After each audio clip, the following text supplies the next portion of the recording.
Meeting with Howard Lutnick. What did he tell you about these tariffs and how is that going to affect Irish exporters? Yeah, Sean, I've just come from a substantive, detailed and timely meeting with Secretary Lutnick. Really important to engage, and I suppose particularly now because things are happening in real time. So the Secretary was able to tell me that the higher rate of tariffs, those above the baseline of 10%, those announced on the 2nd of April, would now be suspended for a period of 90 days, and that would provide space for engagement.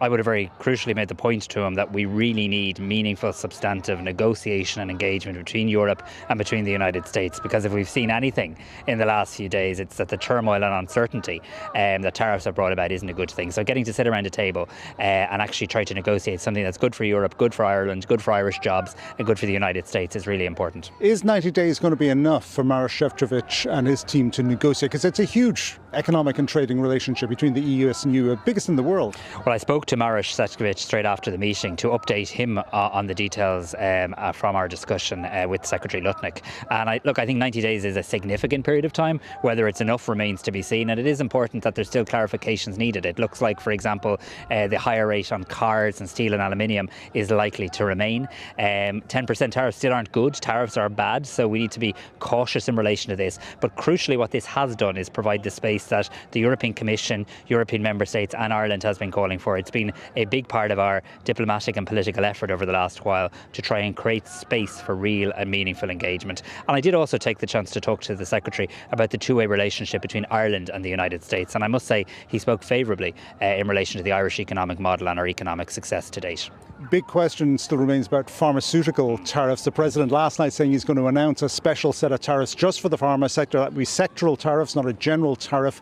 What's your understanding at the moment of that? Are we likely to see tariffs on pharma, which is a huge export from Ireland? So the US administration's view on this is still clear. It's as outlined by the President of the United States last night. They do intend to take action in relation to the pharma sector. However, I do now think the 90-day pause does provide space for negotiation, and I would have made the point to Secretary Lutnick this evening that if there is to be serious and substantive negotiations with the European Union, we should have as part of that a discussion around pharma and all valuable parts of industry, rather than having new tariffs slapped on another sector while that process is ongoing. I think there's at least an openness to considering that. I also took the opportunity to share with the Secretary information around really the interconnectedness of what companies are doing in Ireland and the relevance to the US economy. The fact that they're exporting much back to the US that goes into factories, creates jobs. So I felt it was a very useful opportunity to share information, and we agreed to continue to do that. And also the European Commission has obviously agreed to take forward that as well in any negotiations that take place with the United States. So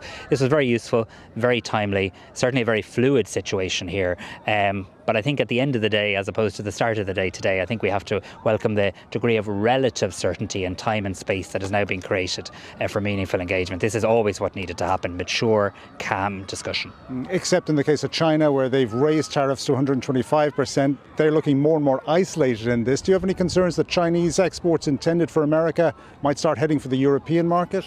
Well, it's going to be very important that at a European level we use all of the tools available at our disposal to prevent what is called dumping of produce onto the European market. And there are legal instruments available to the European Union. And I know from my meeting in Luxembourg the other day that Europe will be very carefully monitoring this situation. It does bring us back to the broader point. High tariffs are bad for global growth, and global growth is bad for the European and Irish economy. So there's still a significant way to go in relation to this. But having this moment now where there can be meaningful engagement is certainly an improvement on where we were this morning. Minister, thank you very much for joining us. Back to you now in studio. Sean,